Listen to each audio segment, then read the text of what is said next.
Picture this: a cold, rain-soaked field in northern France. The air thick with tension as two armies face each other across the mud. The year is 1415, and the Battle of Agincourt is about to unfold. A clash that would become legendary, not just for its outcome, but for the extraordinary acts of courage that defined it. On one side, the French, confident in their overwhelming numbers and armored might. On the other, the English, weary from weeks of retreat, their backs against the wall. But what happened next wasn't just about tactics or sheer force. It was about the individuals who stepped into the chaos and fought with unmatched skill and bravery. These were the moments where history turned on the edge of a sword, where single combatants changed the course of the day through sheer determination and prowess. Today, we're going to step onto that muddy battlefield and relive the 20 most astonishing individual combats of Agincourt. Imagine the sound of steel clashing, the shouts of men, the weight of armor dragging through the mire. These aren't just names in a history book, they're stories of real people who faced impossible odds and refused to back down. From knights who carved paths through enemy lines to archers whose precision turned the tide, each of these warriors left an indelible mark on that day. Their feats weren't just about strength, they were about quick thinking, unshakable resolve, and the kind of audacity that legends are made of. What makes these stories so gripping isn't just the violence or the spectacle, it's the humanity behind them. These were men who fought not just for king or country, but for survival, for honor, and for the comrades beside them.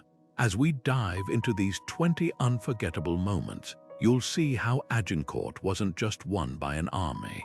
It was won by individuals who rose to the occasion in ways that still inspire awe 6 centuries later.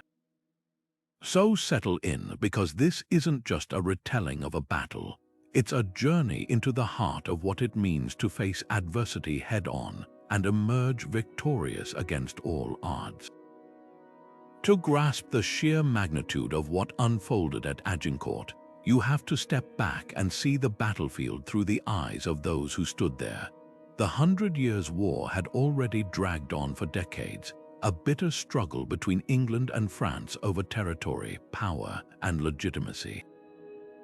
By 1415, King Henry V of England was desperate for a decisive victory.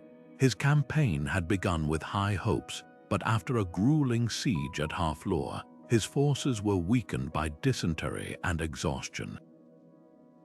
Now retreating toward Calais with fewer than 6,000 men, mostly longbowmen and a handful of dismounted knights, he found his path blocked by a French army 3 times his size.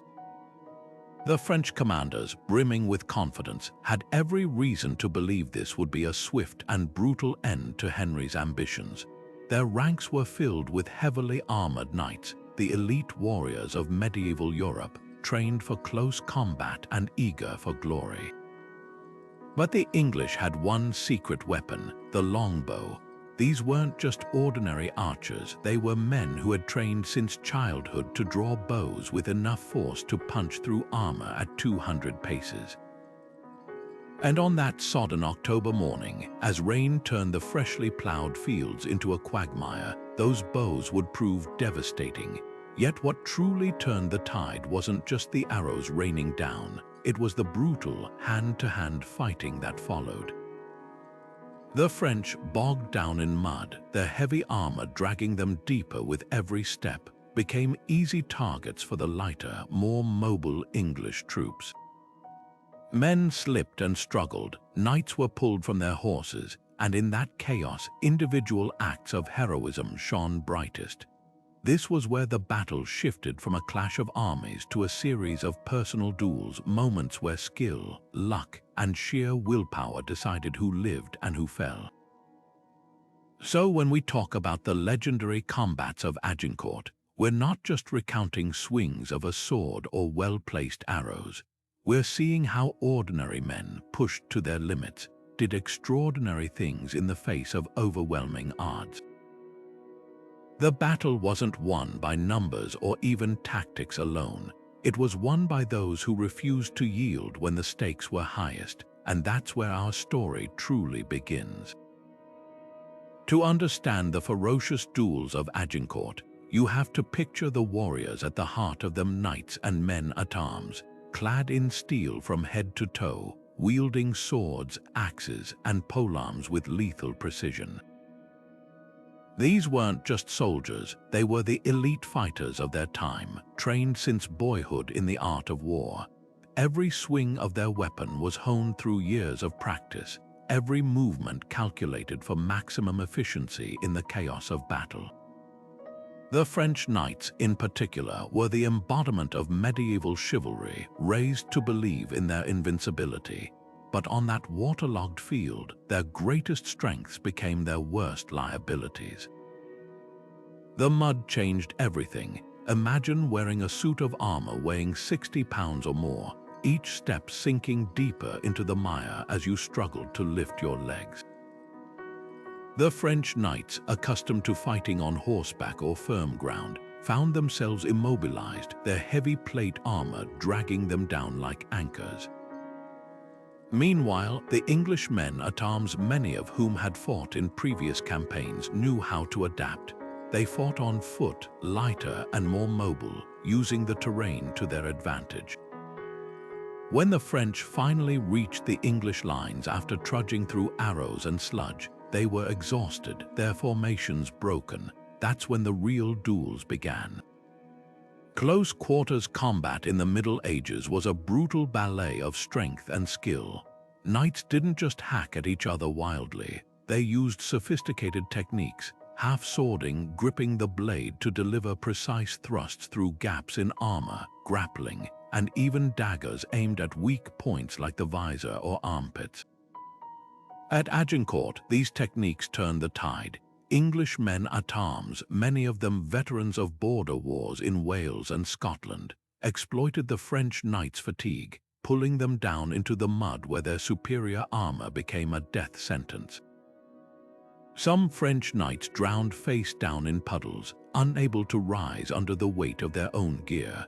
Others fought to the last breath, their swords flashing even as they were overwhelmed. What made these individual duels so remarkable wasn't just the skill on display, it was the sheer desperation. These weren't tournament fights with rules and referees. This was life or death with no quarter given.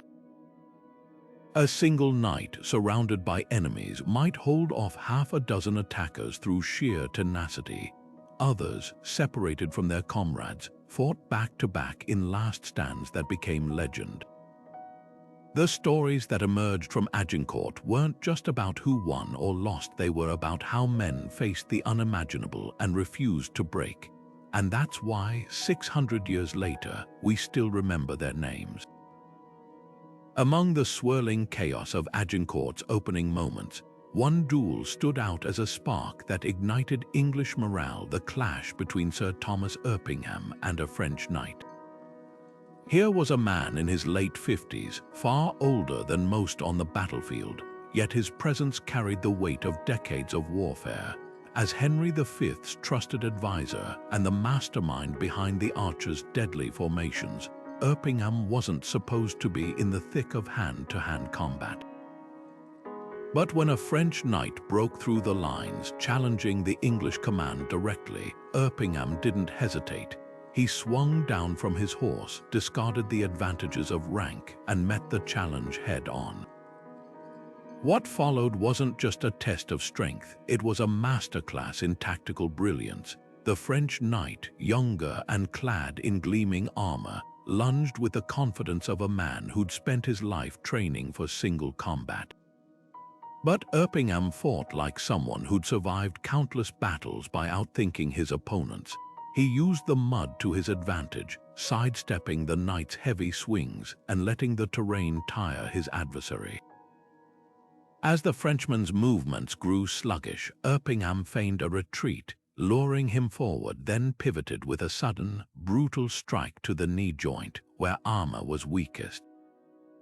The knight crumpled, and with that single motion, Erpingham did more than win a duel. He proved that experience could outmatch youth, that English resolve wouldn't buckle under French might. The ripple effect was immediate. English archers, many of whom had never faced knights in close combat, saw their leader stand firm against one of France's finest. If an aging commander could triumph, so could they. That moment became a turning point, hardening the English line just as the French advance began to falter. Erpingham's victory wasn't just personal, it was symbolic, a demonstration that Agincourt wouldn't be decided by numbers alone, but by the courage of individuals who refused to back down. And as the battle raged on, that lesson would echo through every clash to come. Yet what's often overlooked is how narrowly this duel could have gone the other way. Had Erpingham fallen, the English command structure might have fractured. His survival wasn't just luck, it was the culmination of a lifetime adapting to war's unpredictability.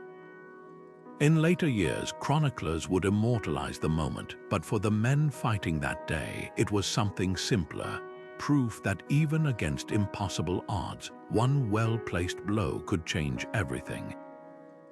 The battlefield fell silent for a brief, charged moment as the French champion rode forward, his polished armor catching what little light pierced the overcast sky.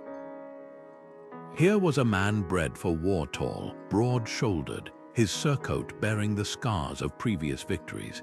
His challenge echoed across the field, not just a test of arms but a psychological blow aimed at shattering English morale before the real fighting began.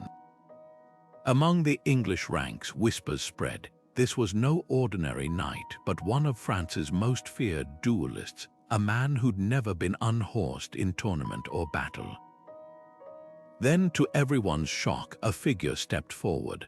Not a grizzled knight or a nobleman's son, but a young man at arms named William, barely 20, clad in a padded jack rather than plate, armed with only a poleaxe and a dagger. The French champion laughed, seeing no threat in this lightly armored opponent. But William had spent his youth hunting in the forests of Kent, where quick reflexes meant the difference between feeding his family or going hungry. He knew how to move in uneven terrain, how to strike where it hurt most. What unfolded wasn't the chivalric duel the French expected. The champion charged, his warhorse churning mud, but William sidestepped at the last instant, using the poleaxe hooked end to drag the knight from his saddle. The crowd of onlookers gasped as the armored giant crashed into the muck. Now the fight turned brutal. The Frenchman, weighed down, swung wildly with his sword, but William danced just out of reach, letting the mud and exhaustion do their work. When the knight overextended, William lunged, driving the poleaxe spike through a gap in the visor. The silence that followed was deafening. A nobody had felled a legend. French morale wavered as their champion's body was dragged away, while English archers erupted in cheers. This wasn't just a victory, it was proof that on this day at Agincourt, the old rules no longer applied.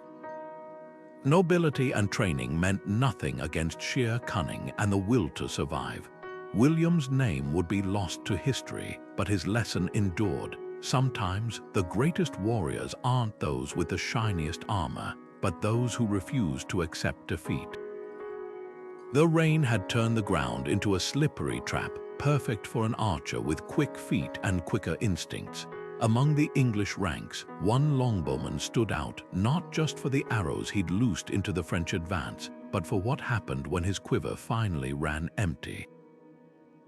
Most archers would have fallen back at that moment, relying on the men-at-arms to hold the line.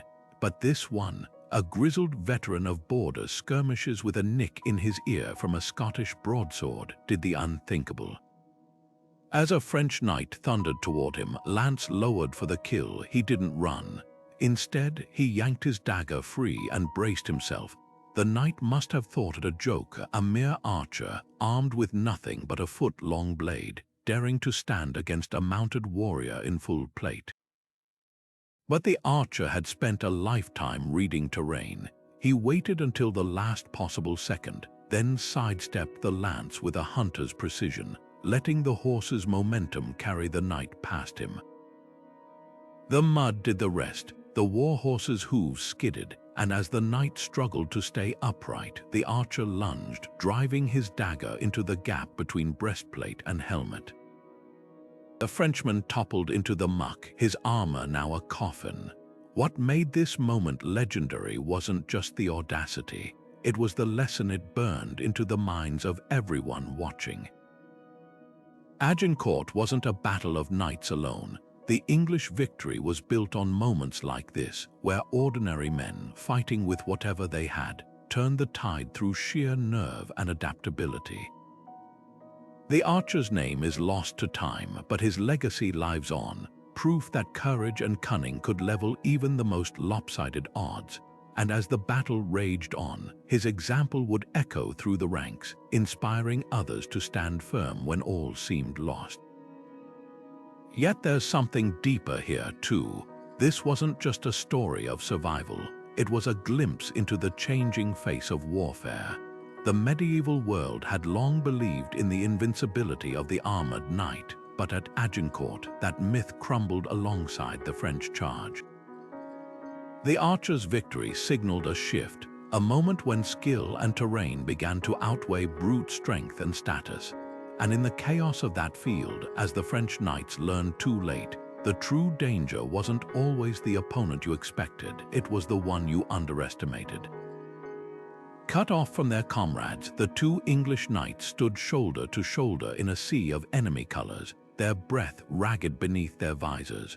One was a grizzled veteran from the Welsh marches, his sword notched from a dozen battles. The other, younger but no less fierce, had earned his spurs repelling Scottish raids along the border. Neither had planned to fight alone that day, but as the French closed in, they did the only thing their training demanded. They pressed their armored backs together and raised their weapons. What happened next wasn't just combat, it was a deadly dance perfected in an instant. The veteran took high guards, deflecting overhead strikes with his broadsword, while the younger knight focused on low, sweeping cuts to hamstring attackers. Every movement was mirrored, every pivot synchronized without a word spoken. When a Frenchman lunged from the left, the veteran would twist just enough to create an opening for his partner's counterstrike. When a poleaxe came crashing down from the right, the younger knight's shield flicked up to deflect it, buying the veteran a heartbeat to retaliate. Back to back, they became an unstoppable machine, their combined skills covering every angle. The French, expecting an easy victory, soon learned the cost of underestimating cornered wolves. One attacker fell with a dagger through his armpit's weak point. Another crumpled when a mace shattered his kneecap. With each fallen foe, the circle around the knights widened not from retreat, but from sheer awe.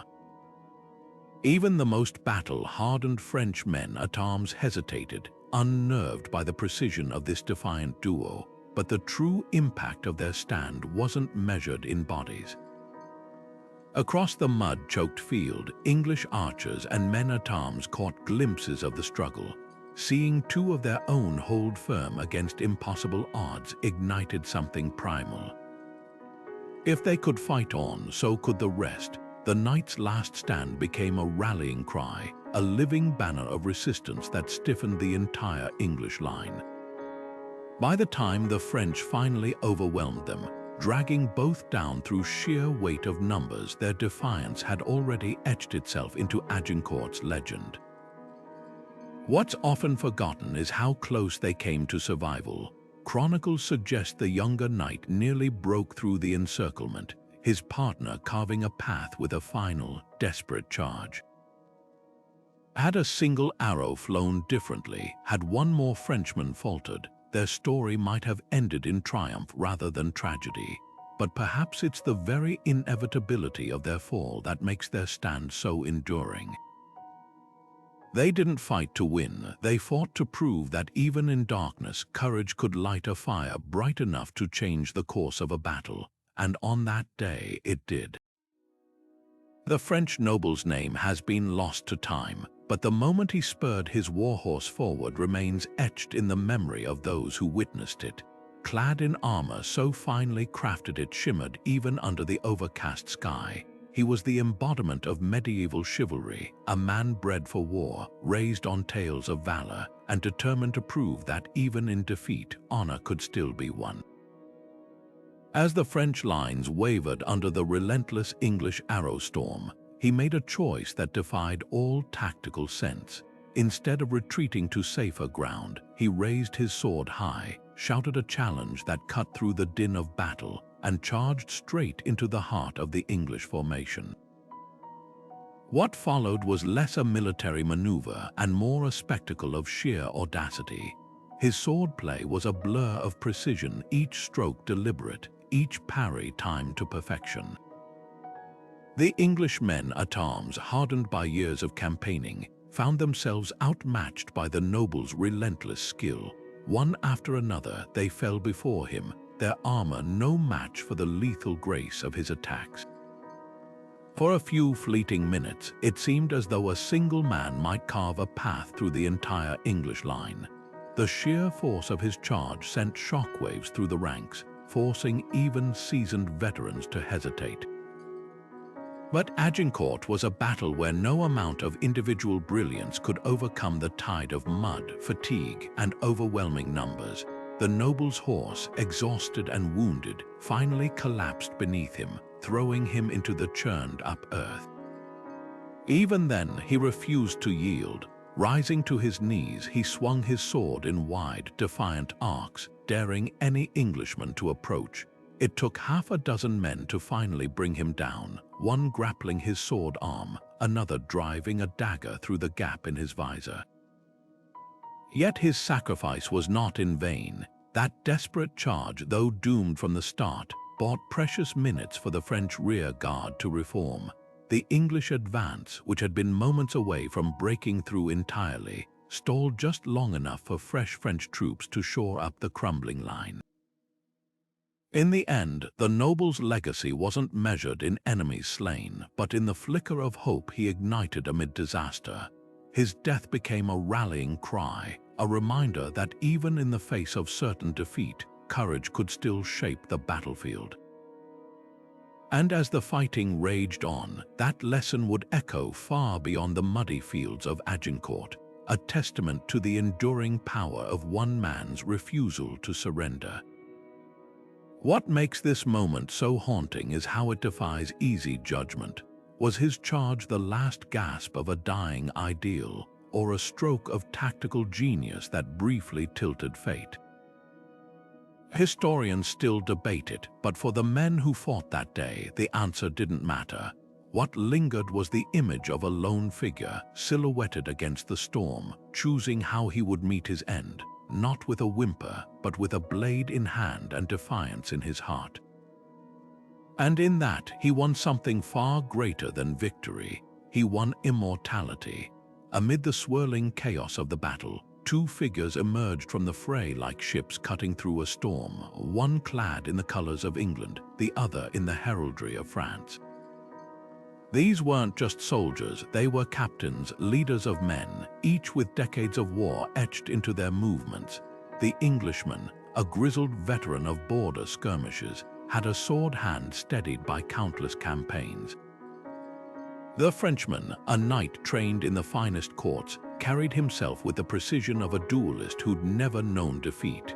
When their eyes met across the mud-churned field, something unspoken passed between them, an understanding that this moment was theirs alone.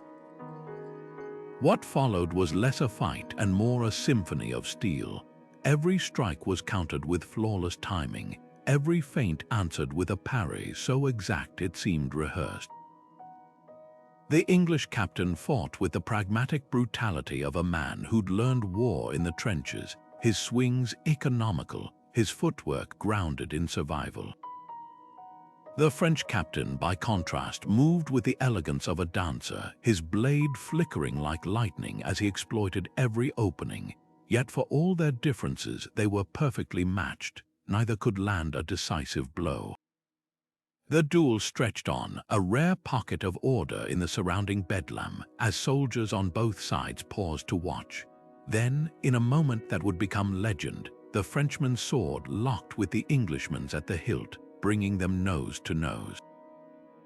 Panting, bleeding, they held the clinch, and the Frenchman laughed, not in mockery but in sheer admiration. The Englishman, startled, found himself grinning back. Without a word, they broke apart, saluted, and stepped away, leaving the duel unresolved. It was an act of mutual respect so startling that chroniclers would later claim the very battlefield fell silent to witness it. But this wasn't just a story about skill. It was a glimpse of humanity in the heart of carnage. In an age where war often meant annihilation, these two men chose honor over slaughter. Their duel became a beacon, reminding everyone present that even in the darkest hours, there was room for something nobler than bloodshed.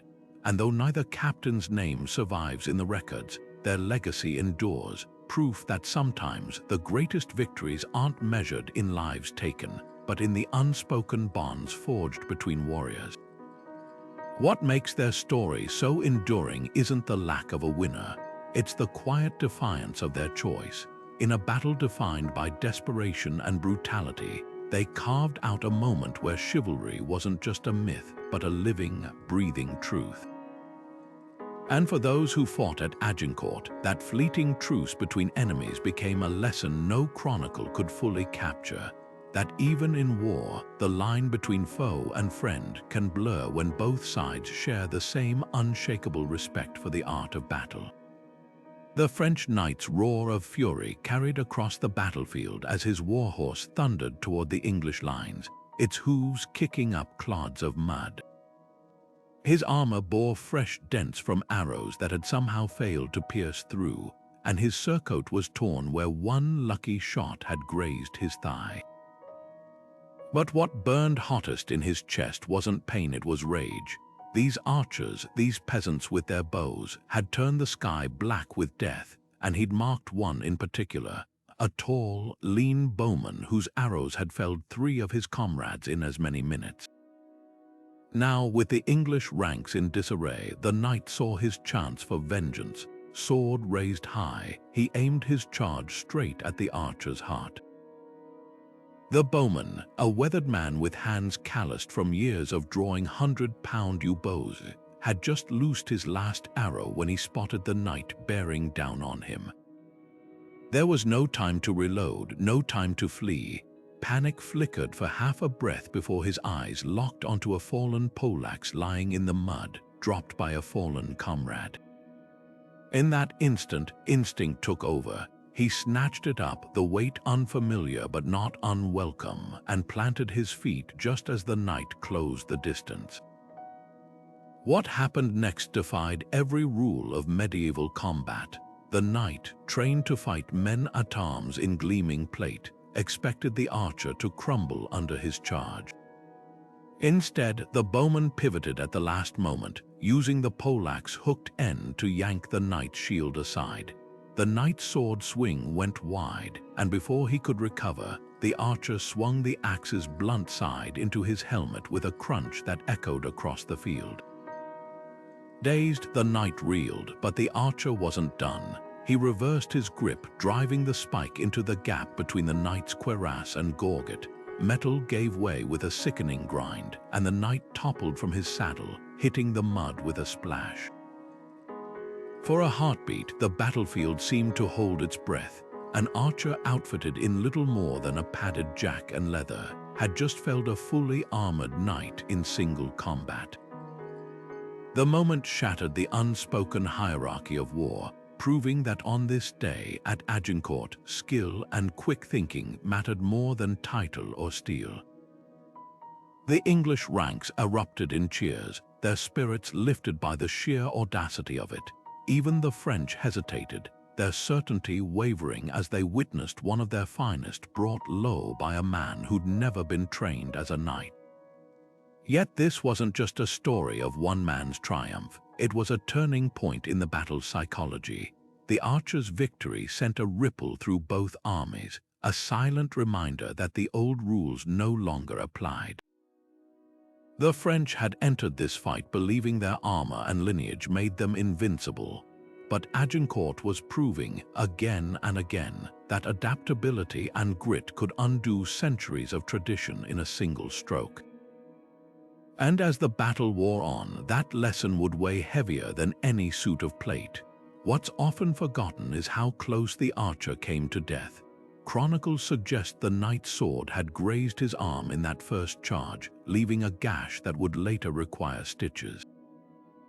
Had he faltered, had his grip on the poleaxe slipped even slightly, the story would have ended very differently. But in war, as in life, luck favors the bold. And on that muddy field, the boldest move of all wasn't strength or skill, it was the refusal to accept that a man with a bow had no place in a knight's fight. That defiance, more than any weapon, is what won the day. He was just a boy by the standards of war, no older than 16, his face still soft beneath the grime of battle. As squire to a seasoned English knight, his duties had always been simple: tend the armor, hold the reins, stay out of the way when steel clashed. But when a French lance struck his knight from the saddle, sending the man crashing into the mud with a shattered leg, the rules changed in an instant. The knight's sword lay gleaming in the churned earth, and the squire didn't hesitate. He snatched it up, his hands trembling not from fear but from the sheer weight of what he was about to do. The French closed in like wolves scenting blood. To them, this was no warrior, just a frightened child clutching a weapon too big for him. But what they didn't see was the fire that had been burning in the squire since the first arrow volleys darkened the sky. He fought with none of the polished grace of a trained knight. His swings were wild, his footwork clumsy, but every movement carried a desperate, snarling energy. When a French man at arms lunged, the squire didn't parry. He barreled forward like a cornered animal, slamming his shoulder into the man's chest and sending both of them sprawling into the muck. The sword slipped from his grip, but he didn't need it. He grabbed a fallen mace and swung blindly, feeling it connect with a sickening crunch against his attacker's jaw.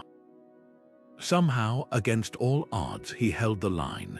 His knight, bleeding and gasping in the mud, watched as his squire, the boy he'd scolded for forgetting to polish his greaves just that morning, became a tempest of raw defiance. The French, expecting an easy kill, found themselves baffled. This wasn't combat as they knew it. There was no rhythm, no predictability, just a whirlwind of desperation that refused to die. One attacker fell with a dagger through his boot. Another reeled back, clutching a broken nose from the squire's gauntleted fist.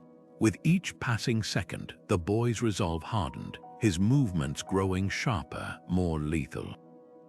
Then, just as the French regrouped for a final push, the tide turned. English reinforcements, drawn by the commotion, crashed into the fray. The squire, his tunic torn and his face streaked with blood, didn't even realize the danger had passed until strong hands pulled him back from the front line. His knight, tears mixing with the dirt on his face, clasped the boy's shoulder and rasped a single word: enough. Word of the squire's stand spread like wildfire through the English camp. That night, as the battlefield fell silent, King Henry himself summoned the boy. There, amid the flickering torchlight, the king pressed a sword to his shoulder and spoke the words that would change his life forever. "Arise, Sir William." No grand ceremony, no feasting, just a king's recognition that courage wears many faces, and sometimes the bravest warriors are the ones who never expected to fight at all. What makes this moment so unforgettable isn't just the squire's heroism, it's what it revealed about Agincourt's true nature. This wasn't a battle won by knights alone. It was won by the unlikeliest of heroes, boys turned warriors, archers turned duelists, ordinary men who discovered they were capable of extraordinary things when the stakes were highest. The Squire's knighthood wasn't just a reward, it was proof that on that muddy field, valor mattered more than bloodline, and heart could outweigh a lifetime of training. And though his name would fade from history, his lesson endures. Sometimes the greatest battles aren't fought for glory, but for the person beside you in the mud. The mud wasn't just an obstacle, it became a weapon. When the English man-at-arms collided with the French knight, their boots sank deep, locking them in place like statues trapped in wet clay. Swords slipped from their grasps, vanishing into the muck as they crashed together, armor clanging like discordant bells.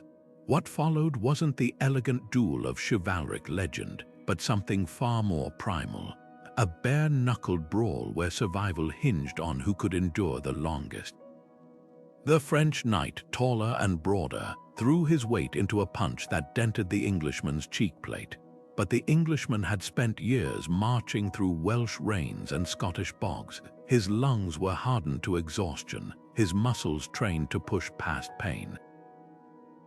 He countered with a dagger drawn from his belt, not aiming for the knight's armored chest, but for the straps holding his gorget in place. The mud changed everything. With every desperate twist, the knight's movements grew slower, his breath ragged beneath his visor.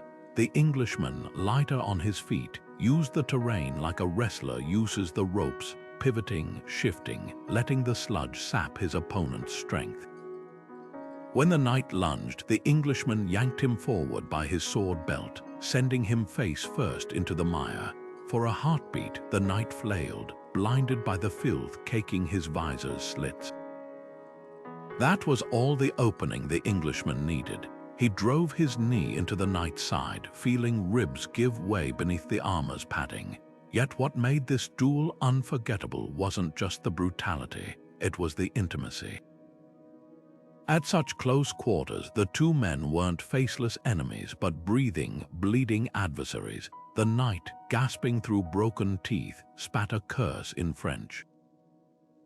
The Englishman, gripping the knight's collar to keep him from rising, hesitated just for a second before headbutting his visor with a hollow clang. It wasn't hatred that fueled him, but the raw, animal need to see dawn again. When the knight finally went limp, the Englishman didn't cheer or gloat. He staggered back, chest heaving, and retrieved his dagger from the mud with trembling hands. This was Agincourt in microcosm, a battle where the elements fought as fiercely as the men. The French knights, trained for open fields and orderly charges, found themselves drowning in the very earth beneath them. The English, accustomed to hardship, turned the landscape into an ally. That lone man-at-arms didn't win because he was stronger or more skilled. He won because he understood that survival isn't about glory, but about adapting to the ground beneath your feet. And in that moment, as he wiped the grime from his eyes and stumbled back toward the English lines, he carried with him the unspoken truth of the day. Sometimes victory doesn't go to the mightiest warrior, but to the one who refuses to sink. The French knight's breath came in ragged, wet gasps as he dragged himself upright, one gauntleted hand pressed to the gaping wound in his side. Around him, the bodies of fallen English soldiers lay strewn across the mud, testament to the fury of his last stand. His armor, once polished to a mirror shine, was now dented and smeared with blood, his tabard torn to ribbons. Yet even as the circle of English men-at-arms tightened around him, their weapons glinting in the pale afternoon light, he refused to kneel. This wasn't just defiance, it was something deeper, a refusal to let the ideals of chivalry die with him. Every French noble knew the stories of Roland at Roncesvalles, of heroes who fought to the last breath rather than suffer the shame of surrender. And so, as the English closed in, the knight did something astonishing. He laughed, not a bitter sound, but a clear, ringing challenge that cut through the battlefield's din. Then, with a strength that seemed impossible for a man so grievously wounded, he raised his sword high and charged. What followed was less a battle than a spectacle of sheer will. The knight moved like a man possessed, his blade a blur despite the arrows protruding from his thigh and shoulder. One English soldier fell with a slash across the throat. Another stumbled back, clutching a ruined hand. The knight fought not with the precision of a duelist, but with the wild, desperate energy of a cornered stag, every swing fueled by pain and pride. For a few heartbeats, the English line wavered, unnerved by the ferocity of a man who should have been dead 3 times over. But even the strongest spirit has its limits. As the knight pivoted to face a new attacker, his leg buckled, sending him crashing to one knee. The English hesitated not out of fear but respect. Here was a warrior who'd earned every ounce of their admiration. Yet when their captain stepped forward, offering quarter one final time, the knight spat into the mud and forced himself back to his feet. His reply, when it came, was simple: a knight does not yield. The final moments were swift. A poleaxe struck his chest, driving through weakened plate. A dagger found the gap beneath his arm. Yet even as he fell, the knight's sword remained clenched in his fist, his eyes open and unbroken. The English didn't cheer. They stood in silence, some crossing themselves, others murmuring prayers. Then, with a care no one expected, they lifted his body from the muck and bore him to the French lines, not as a trophy, but as a testament. Word of his stand spread like wildfire. French chroniclers would later name him Le Chevalier Endurant, the unyielding knight, and though his identity was lost to time, his legacy wasn't. In a battle where the French nobility had been humbled by English arrows and mud, his defiance became a beacon. He hadn't fought to win. He'd fought to prove that even in ruin, honor could still burn bright. And in that, against all odds, he'd triumphed. What makes his story so haunting isn't the bloodshed, but the choice behind it. Agincourt was filled with men who fought for survival, for victory, for king and country. This knight fought for something far simpler, the right to say with his last breath that he had never bowed. And in that unbreakable spirit, he became more than a casualty of war. He became legend. The banneret's sword was a blur of steel, glinting crimson as it arced through the misty morning air. Positioned at the hinge of the English line, a muddy knuckle of earth where the French assaults came thickest, he fought not just as a knight, but as the living anchor of his men's resolve. His surcoat, slashed and spattered, still bore the faded insignia of his rank, but no one needed to see it to know who commanded here. It was in the way he moved, every parry precise, every shouted order cutting through the din, and in the way his men instinctively tightened their formation around him, shields locking like the scales of a dragon. This wasn't just a fight for survival, it was a masterclass in battlefield leadership. When the first French wave crashed against their position, the banneret didn't just hold the line, he reshaped it. Spotting a gap where the French men at arms threatened to flank his archers, he rallied a handful of spearmen and led a countercharge so sudden it sent the attackers reeling back into their own ranks. His voice never wavered, even as arrows hissed past his visor. Close ranks, push forward. Each command was a lifeline to his exhausted troops, a reminder that they weren't just defending dirt, they were holding the entire battle's balance in their hands. What made his stand extraordinary wasn't just his skill, though that was undeniable, but his ability to turn desperation into discipline. When a French poleaxe shattered his shield, he didn't retreat. He wrenched the weapon from his attacker's grip and used it to hook the next assailant off his feet. When his helmet was knocked askew, blinding one eye, he tore it off and fought bareheaded, his snarling defiance visible to friend and foe alike. His men, seeing their leader bleeding but unbowed, found strength they didn't know they had. A grizzled archer, his quiver long empty, snatched up a fallen mace and fought shoulder to shoulder with the knights. a young squire, trembling minutes earlier, stood firm with a borrowed axe, his voice joining the banneret's rallying cry. The French, for all their numbers, couldn't break through. Each assault faltered against the banneret's unyielding knot of men, their cohesion fraying under the English counterstrokes. By the fourth failed charge, the attacks grew sporadic, then ceased altogether, the French commanders redirecting their forces to softer targets. In that lull, the banneret finally allowed himself a moment's rest, bracing against his sword like a weary traveler leaning on a staff.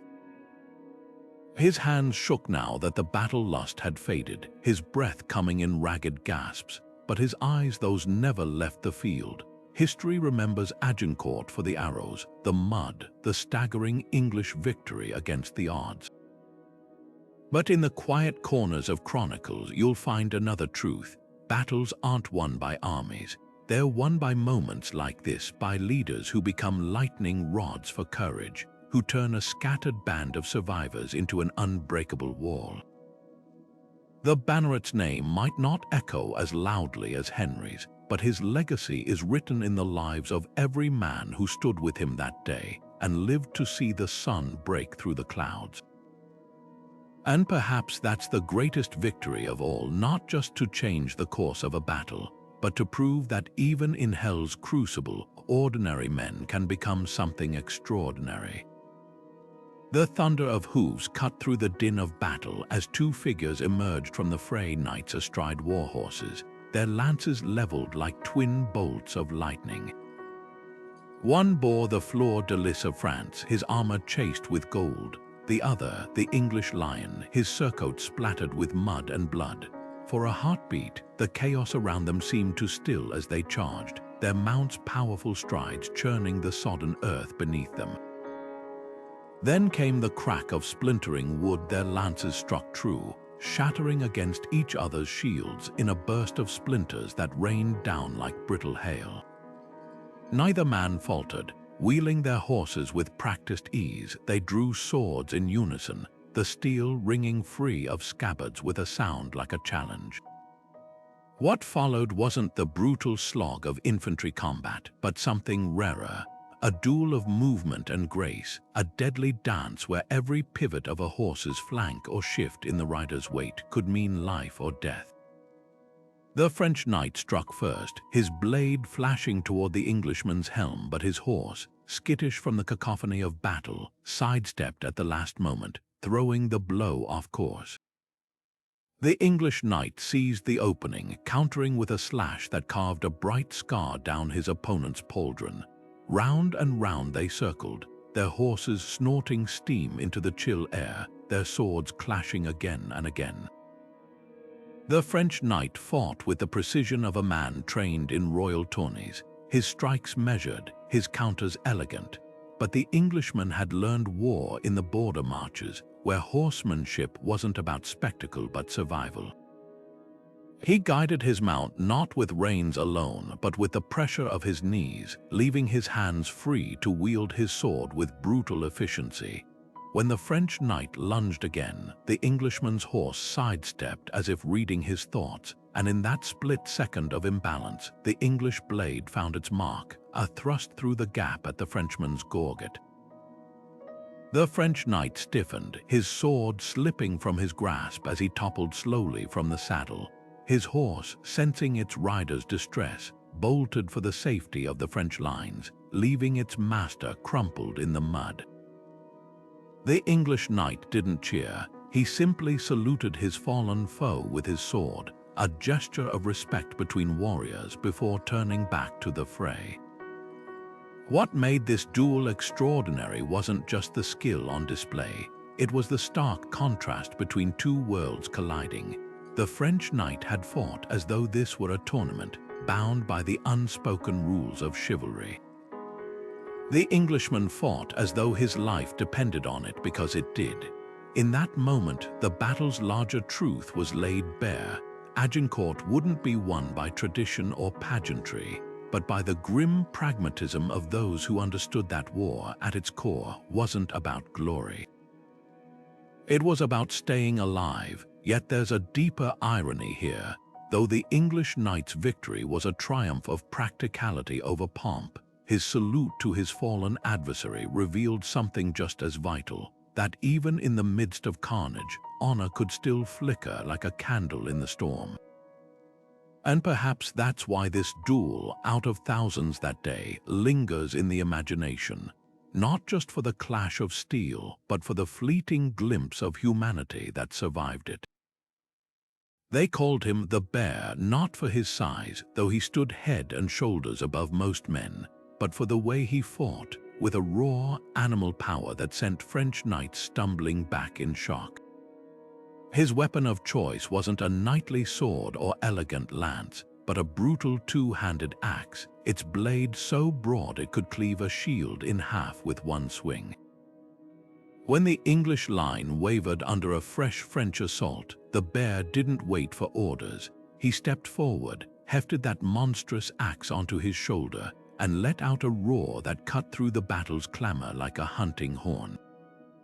Then he charged. What followed wasn't combat as the French understood it. This wasn't the measured exchange of trained knights, but something far more terrifying. The Bear fought like a force of nature, his axe carving great arcs through the air, each swing delivered with enough force to crumple plate armor like parchment. A French man at arms raised his shield, the axe split it down the middle and sent him sprawling. Another lunged with a spear, the Bear battered it aside like a twig and brought the axe down in a crushing blow that left his opponent's helmet dented beyond recognition. With every step forward, he churned the mud red, his advance so relentless that the French ranks actually parted before him, knights scrambling to avoid that whirling death. But the true genius of his assault wasn't just in the bodies he felled, it was in the chaos he created. Every French soldier who turned to face the Bear left his flank exposed to the English archers and men at arms pouring through the gaps. Like a boulder dropped into a pond, his fury sent ripples through the entire French formation. Soon, what had been an orderly advance became a panicked scramble, men tripping over each other to escape the axe's reach. The Bear's comrades, sensing their moment, surged forward with renewed vigor, their war cries rising above the din. Legend claims he fought for nearly an hour without pause, his arms slick with sweat and blood, his breath coming in great heaving gasps. Yet when the French finally broke and ran, it wasn't exhaustion that made the Bear lower his axe, it was the sudden lack of targets. He stood there, chest heaving, surrounded by a semicircle of fallen enemies, their weapons scattered like broken toys. Behind him, the English line had advanced 50 paces, their position secured by the path he'd carved through sheer, unbridled force. That night, around campfires stoked with salvaged French shields, the archers told and retold the story. Some swore they'd seen the Bear take 6 arrows to his padded jack without slowing. Others claimed he'd lifted a fully armored knight clean off the ground with one swing. The truth, as always, was likely simpler and no less extraordinary. In a battle defined by mud and desperation, one man had remembered the oldest rule of war. Sometimes the most effective tactic isn't finesse or formation, but the courage to swing harder than anyone expects. And in doing so, the Bear didn't just win a skirmish, he became the living embodiment of why Agincourt would forever haunt the French imagination. A reminder that no amount of armor or noble birth could withstand the fury of a man with nothing left to lose and an axe sharp enough to carve his name into history. The crossbowman's hands moved with practiced precision, loading, cranking, leveling even as the tide of battle turned against his comrades. Around him, French knights floundered in the mud, their heavy armor dragging them down under English blades. But this man wasn't a noble knight, he was a common soldier, a veteran of 100 skirmishes, and he knew the value of a single, well-placed shot. His eyes locked onto a figure across the field, an English commander barking orders, his polished helm marking him as a high-value target. The crossbowman exhaled, steadying his weapon against the chaos. One shot, that's all he needed. The bolt flew straight and true, punching through the commander's shoulder with a force that spun him halfway around. A cry went up from the English ranks as their leader staggered, but the crossbowman didn't pause to savor the hit. He'd done his job. Now it was time to fade back into the fray. Yet fate had other plans. Before he could even reach for another bolt, an English knight broke through the collapsing French line, his sword already mid-swing. The crossbowman barely had time to raise his weapon as a makeshift shield before the blade sheared through the wooden stock, biting deep into his ribs. What happened next wasn't just a death, it was a statement. As the crossbowman crumpled, his blood staining the mud, he managed one final act. With his last strength, he yanked a dagger from his belt and hurled it at the knight's face. The blade glanced off the visor with a spark, more symbolic than lethal, but the message was clear. Even in defeat, he wouldn't go quietly. The knight, momentarily stunned, later admitted to his squire that it was the bravest thing he'd seen all day. This moment, often overshadowed by grander tales of knights and kings, captures something raw about Agincourt. The crossbowman wasn't fighting for glory or chivalry. He was fighting because it was all he knew how to do. His weapon, often dismissed by English longbowmen as slow and cumbersome, had still found its mark when it mattered most, and though his name is lost to history, his defiance echoes through the centuries, a reminder that heroism isn't reserved for the noble born. Sometimes it's the man in the shadows, the one with nothing left to lose, who leaves the deepest mark. The irony, that wounded English commander survived, his shoulder patched up by camp surgeons. But the crossbowman's bolt had bought precious minutes, just enough hesitation in the English advance for a handful of French soldiers to escape the slaughter. In the end, his last shot did more than wound a single man. It altered the fates of others, proving that even the smallest acts of courage can ripple through history. And on a field where the French nobility faltered, it was a common crossbowman who showed them how to fight with nothing but grit and a refusal to surrender. The knight's scream was cut short as his warhorse collapsed beneath him, its legs buckling in the churned mud. One moment he was upright, sword raised high. The next, half a ton of muscle and steel crashed down, pinning his left leg beneath it. Pain exploded through his body, white-hot and blinding, as the weight crushed his greaves into his flesh. Around him, the battle raged on, French men at arms scenting blood, their weapons already swinging toward this helpless prize.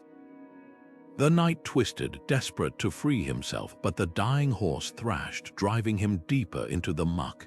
This was how it would end, then not in glory, but face down in the filth, trampled by the very charge he'd led.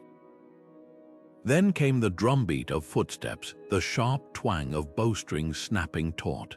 6 archers' men he'd marched past without a second glance that morning sprinted into the killing zone, their round shields slamming together like a fortress gate. No orders had been given, none were needed. They formed a half-circle around the fallen knight, their shields overlapping to create a wall of oak and leather. The first French attacker learned their resolve the hard way, his sword stroke deflected, an arrow sprouting from his throat before he could swing again.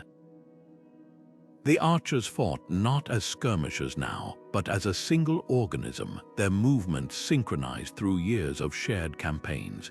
One would pivot to block an incoming mace while another jabbed a dagger through the gap, their ragged shouts of "Hold! Hold!" cutting through the din. What happened next wasn't just a rescue, it was a microcosm of why the English prevailed at Agincourt.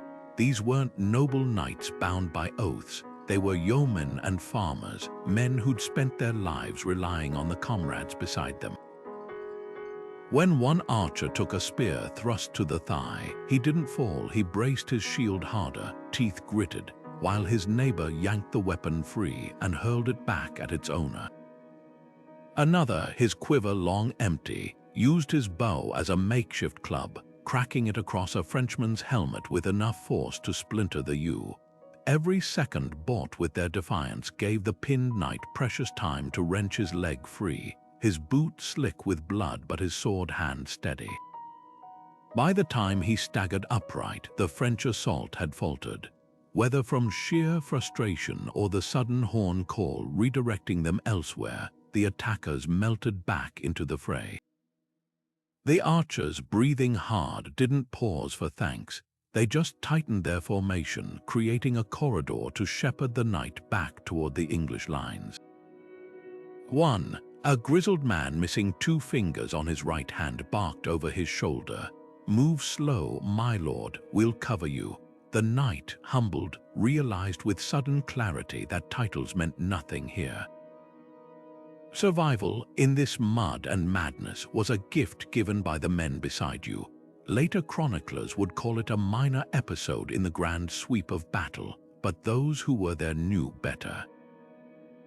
That knight went on to lead 3 more charges that day, his sword arm fueled by something fiercer than duty, and the archers, they vanished back into the ranks, their names unrecorded. But somewhere in England, perhaps, grandchildren still hear the story, not of kings or conquests, but of 6 men who looked at a stranger in need and saw only a brother worth saving.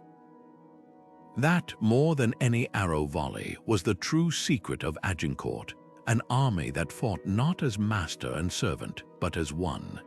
The battlefield had a way of twisting fate into cruel knots, but none tighter than the moment the 2 brothers locked eyes across the sea of mud and steel.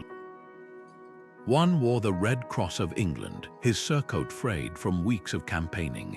The other, the fleur-de-lis of France, his armor still gleaming with the pride of fresh mustering. They hadn't seen each other in years, not since the younger had left their family's estate in Normandy to seek service with the French crown, while the elder followed their father's allegiance to Henry V. Now here they stood, close enough to see the shock ripple across each other's faces beneath their raised visors. For a heartbeat, the chaos around them seemed to still. Then instinct took over. The French brother lunged first, his sword a silver streak, not with the fury of a soldier, but the desperation of a man who knew he couldn't turn back. The English brother parried, their blades ringing with a sound that carried the weight of a lifetime. They fought not like strangers, but like boys who'd sparred in their father's courtyard 1,000 times before, each anticipating the other's moves. A feint to the left, a blocked thrust, a sidestep into the muck, every motion was haunted by familiarity. The English brother had the edge, though. Years of fighting in Wales and Scotland had hardened him, his strikes economical, his footwork sure even in the sludge. When his younger brother overextended, he hooked his sword behind the Frenchman's knee and yanked, sending him crashing onto his back. The younger man's helm bounced off the ground, revealing a face streaked with mud and disbelief. He scrambled for his fallen blade, but the Englishman's boot pinned it to the earth. This was the moment when Agincourt's brutality should have claimed another life. Instead, something extraordinary happened. The English brother lowered his sword. Not out of weakness his grip stayed firm, but out of something far more dangerous on a battlefield: memory. The face looking up at him wasn't an enemy's. It was the boy he'd taught to fish in the Loire, the one who'd stolen his sweets and laughed as he ran. Without a word, he reached down, hauled his brother upright, and shoved him toward the French lines with a rough shake. The younger brother stumbled, then turned, expecting a trick. But the Englishman had already pivoted, his sword raised against the next threat, giving his brother the rarest gift of war, a chance to live. Chroniclers would later debate whether the moment was cowardice or chivalry. But those who saw it knew the truth. This wasn't about mercy or weakness. It was about the unbreakable threads that bind blood, even when kingdoms tear them apart. And in a battle defined by its savagery, that fleeting act of defiance against fate, against duty, against war itself, burned brighter than any sword stroke. The French brother survived the day. The English one fell before sunset, his body lost in the mud. But in that single, silent exchange, they'd both won something no victory could ever grant, the knowledge that some bonds are stronger than banners. The crack of shattering steel rang out like a gunshot. The French knight's blade snapped clean at the hilt, leaving him gripping nothing but a jagged stump of metal. For most warriors, that would have been the end. But this knight had spent too many years on battlefields to let a broken weapon dictate his fate. Without missing a beat, he dropped the useless hilt and snatched up a fallen mace from the mud beside a fallen comrade, its spiked head still slick with blood. The English men at arms closing in on him hesitated, stunned by the sheer audacity of a man who refused to acknowledge defeat. What followed wasn't just combat, it was a lesson in resilience. The mace was a brutish weapon compared to his elegant sword, but the knight wielded it with terrifying efficiency. He adapted on the fly, his movements shifting from the finesse of a duelist to the raw power of a blacksmith hammering an anvil. When an English soldier lunged with a spear, the knight pivoted and brought the mace down in a crushing arc, crumpling the spearhead like tin. Another attacker, swinging a poleaxe, found his strike intercepted by a vicious backhanded blow that sent him reeling with a shattered collarbone. Step by step, the knight carved a path through the chaos, his improvised weapon proving deadlier than any sword could have been in the close quarters press of bodies. But what truly set this moment apart wasn't just the knight's skill, it was the respect he commanded from his enemies. English archers, usually merciless to French nobility, held their shots. Men-at-arms who could have overwhelmed him instead circled warily, their captain barking orders to take him alive. There was an unspoken understanding among them. Courage like this deserved recognition, even in the heat of battle.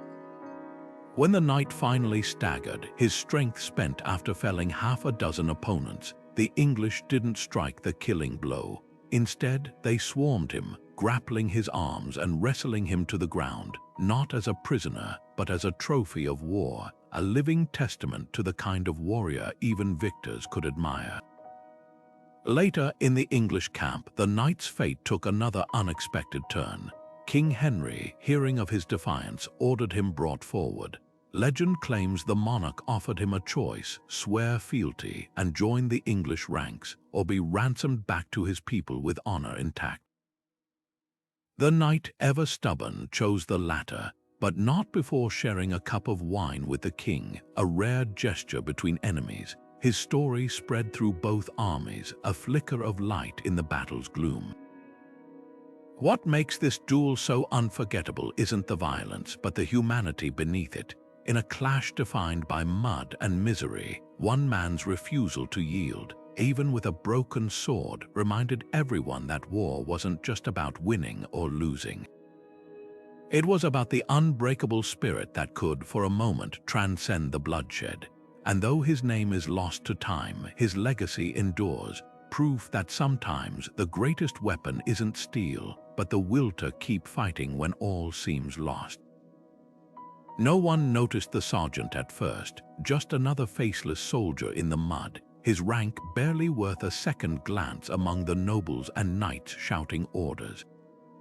But while the high-born commanders focused on the French frontal assault, this low-ranking Englishman saw something they'd missed: a gap in the enemy's flank, hidden by a fold in the terrain and a cluster of trampled brush. No trumpets blared to mark his decision. No orders came down the chain of command. He simply turned to the half-dozen men nearest him, archers with empty quivers, a spearman nursing a wounded arm, and jerked his head toward the opening. "Follow me," he muttered, and they did. What happened next wasn't just a skirmish, it was a masterstroke of improvisation. The sergeant's tiny band moved like shadows, slipping through the chaos until they emerged behind the French unit pressing hardest against the English center. Their attack wasn't elegant, just a ragged charge with whatever weapons they had left, but it didn't need to be. The French, convinced the real threat lay ahead, panicked at the sudden clash behind them. Men wheeled around, breaking formation to face this unexpected danger, and in that moment of confusion, the entire French advance stuttered like a snapped bowstring. The sergeant fought with the desperation of a man who knew this gambit was suicide if it failed. He'd grabbed a fallen poleaxe, its weight unfamiliar but deadly in his hands, and used it to hook a French knight's leg out from under him. His archers, though outmatched at close quarters, turned their knives into a whirlwind of slashes, aiming for gaps in armor or hamstringing war horses to send riders tumbling. It wasn't the skill of their blows that mattered, it was the sheer unpredictability. For 2 minutes that felt like an eternity, they held the French attention long enough for the English main force to sense the shift and surge forward. By the time the French realized how few attackers they faced, the damage was done. Their orderly ranks had dissolved into a disorganized mob, some fleeing, others turning to fight but finding themselves pressed from both sides. The sergeant's group, battered but alive, melted back into the English lines as the tide turned. No fanfare, no recognition, just a job done. Later, when clerks tallied the day's heroes, the sergeant's name went unrecorded. But the men who fought beside him never forgot. In taverns for decades after, veterans would raise a toast to the clever bastard who swung the axe sideways, a nod to his unorthodox but brutally effective fighting style. His story became proof of a truth every soldier knew but few chroniclers acknowledged. Battles weren't won by plans alone, but by the nameless fighters who saw openings others missed and had the guts to act without permission. What makes this moment so vital isn't just the tactical impact, though that was real, but what it revealed about Agincourt's deeper legacy. The battle heralded the end of an era where warfare was the exclusive domain of the high-born. Here, in the mud and blood, a lowly sergeant had outmaneuvered dukes and counts, not with titles or heraldry, but with quick eyes and a refusal to wait for orders. And in doing so, he'd written a new rule of war. Sometimes the bravest thing a soldier can do is ignore tradition and trust his instincts. The French Royal Guard's formation didn't waver, even as the English tide closed around them. These weren't just soldiers, they were the king's personal sentinels, handpicked for their skill and unshakable loyalty, their armor etched with the fleurs de lis of their sacred oath. When the battle turned and the French nobles scrambled to flee the collapsing lines, the guard didn't follow. Instead, they locked shields, their captain barking an order that would echo through history: hold the line. Let them pass. What followed wasn't a fight, it was a sacrifice meticulously executed. The English charged, expecting the guard to break like the rest. Instead, they met a wall of steel and resolve. The guard fought with the precision of men who'd trained together for years, their movements synchronized to the inch.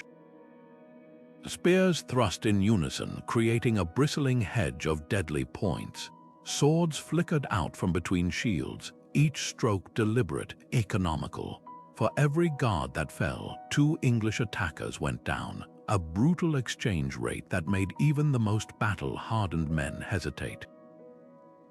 The mud that had doomed so many French knights worked in the guard's favor now, funneling attackers into their killing zone where discipline trumped numbers. Yet what made their stand extraordinary wasn't just their skill, it was their silence. No war cries, no boasts, just the rhythmic clash of metal and the occasional grunt of effort. They fought like men who knew they were already dead, their only goal to buy seconds, then minutes, then what felt like impossible hours for their lords to escape. Chroniclers would later claim the English archers, in a rare moment of chivalry, stopped shooting into the melee out of sheer respect, choosing instead to watch as men-at-arms tried and failed to crack the formation. When the end came, it wasn't from lack of courage. Exhaustion did what enemy blades couldn't. Limbs grew heavy, strikes slowed, gaps appeared in the shield wall.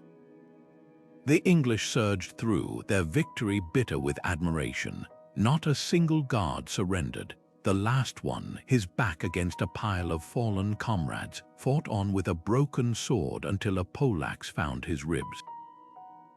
By then, the nobles they'd protected were long gone, their horses galloping toward safety, their lives owed to men whose names they'd likely never known. In the centuries since, historians have debated whether the guards' sacrifice mattered in the grand sweep of Agincourt. The battle was already lost, the French defeat inevitable. But that misses the point. Their stand wasn't about changing the outcome, it was about proving that even in ruin, some things endure: loyalty, duty, the unspoken bond between warriors who choose to die on their feet rather than live knowing they faltered. The English buried them where they fell, a rare honor for foes, and legend claims the ground there never grew grass again, as if the earth itself refused to cover such valor. What lingers isn't just the tragedy, but the lesson. The guards' final moments remind us that heroism isn't always about winning. Sometimes it's about standing firm in the face of certain doom because you swore an oath not to kings or banners, but to the men beside you. And in that, though their names are forgotten, they won something no defeat could ever take away. The mud-stained royal banner of England fluttered wildly as the French knights crashed through the last line of defense, their swords thirsty for the ultimate prize, King Henry V himself. This wasn't just another skirmish, it was a desperate lunge at the heart of the English army, a chance to decapitate their enemy's leadership in one brutal stroke. Henry, his crown swapped for a dented bassinet hours earlier, didn't flinch as the attackers closed in. Instead, he wrenched his sword free with a shout that cut through the din, "For England and St. George." What followed wasn't the cautious defense of a monarch. It was the furious counterstrike of a man who'd earned his spurs in the blood-soaked fields of Wales and Shrewsbury. Henry fought like a common man at arms, his technique honed by years of campaigning rather than courtly tournaments. When a French knight lunged for his throat, Henry sidestepped and drove his pommel into the man's visor, stunning him long enough to reverse his grip and slash through the straps of his opponent's breastplate. Around him, his household guards formed a shrinking circle, their axes and polearms keeping the attackers at bay just long enough for Henry to exploit every opening. But the true brilliance of Henry's stand wasn't just his swordplay, it was how he weaponized his very presence. Every time he parried a blow or landed a strike, a roar went up from the English ranks. Archers with empty quivers grabbed daggers and surged forward, not to protect their king, but to fight beside him.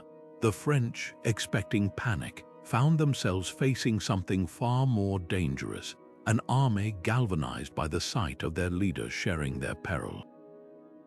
Henry's voice never wavered, calling out targets, rallying stragglers, even hauling a wounded guardsman upright with his free hand. This wasn't a king commanding from the rear. It was a warrior leading from the front, his survival tied to theirs. Climax came when a French knight, his surcoat bearing the arms of a noble house, broke through with a poleaxe aimed at Henry's skull. The king barely raised his sword in time, the impact numbing his arm as the axe blade bit deep into the steel. For a heartbeat, they stood locked together, close enough for Henry to see the desperation in his attacker's eyes. Then the king did something no chronicler could later explain. He smiled. Not in triumph, but in recognition of the shared madness of battle. With a sudden twist, he yanked the poleaxe sideways, unbalancing the knight, and drove his dagger upward through the man's unprotected armpit. When reinforcements finally arrived, the French knights lay dead or fleeing. Their gamble failed. Henry, bleeding from a dozen minor wounds, didn't pause to celebrate. He simply wiped his blade on a fallen banner and strode back to the command position, his guards scrambling to keep up, but the damage, or rather, the inspiration was already done. Word of the king's duel spread through the ranks like wildfire, hardening the resolve of men who'd fought all day on empty stomachs and sodden feet. If Henry could stand firm, so could they. Historians still debate whether this moment decided Agincourt, but none dispute its legacy. In an age when kings were expected to lead armies, Henry redefined what that meant. He didn't just command, he fought, bled, and risked everything alongside the lowest archer in his service. And in doing so, he transformed himself from a distant ruler into something far more powerful. A living symbol that courage knows no rank, and that true leadership isn't about giving orders from safety, but about standing shoulder to shoulder in the mud when the stakes are highest. That day, Henry didn't just win a battle, he forged a legend that would outlast kingdoms. The Battle of Agincourt wasn't just won by arrows or armor, it was won by moments. Moments where a single sword stroke, a desperate stand, or a split-second decision tipped the scales of history. These 20 legendary combats we've explored today weren't just footnotes in a chronicle, they were the living, breathing heart of the battle. Each clash reveals something profound about medieval warfare, not just the brutality of it, but the humanity. The knight who refused to yield even with a broken sword, the archer who turned a poleaxe into a weapon of vengeance, the squire who became a knight in the mud. These stories remind us that history isn't just about kings and treaties. It's about the individuals who stood where the stakes were highest and left their mark on the world. Agincourt shattered myths. It proved that heavy armor couldn't stop a well-placed arrow, that mud could be as deadly as steel, and that courage wasn't bound by rank. The French learned that lesson the hard way, their nobility humbled by English yeomen who fought with nothing but grit and longbows. Yet even in defeat, the French had their heroes. The royal guard who held the line to the last man, the knight who laughed in the face of death, the crossbowman whose final act defied oblivion. These weren't just combatants, they were people, flawed and fierce, bound by the same desperate will to survive. What makes these stories endure isn't just the violence, but what they tell us about ourselves. 6 centuries later, we still marvel at their resilience because we recognize it. That spark of defiance, that refusal to back down, it's universal. Whether it's a king fighting shoulder to shoulder with his men or a sergeant spotting an opening no one else saw, Agincourt teaches us that greatness isn't about perfection. It's about rising to the occasion when everything is on the line. So who was the most impressive warrior? That's the beauty of it. There's no single answer. Maybe it's the bear whose axe carved fear into the French ranks. Maybe it's the banneret who held the line with nothing but sheer will. Or maybe it's the nameless archer, the forgotten sergeant, the brothers who chose blood over battle. That's for you to decide. Drop your pick in the comments and let's keep the conversation going. And if you want more deep dives into history's most unforgettable moments, hit that like button, subscribe, and ring the bell so you never miss a story. Because history isn't just dates and dust, it's alive, waiting for us to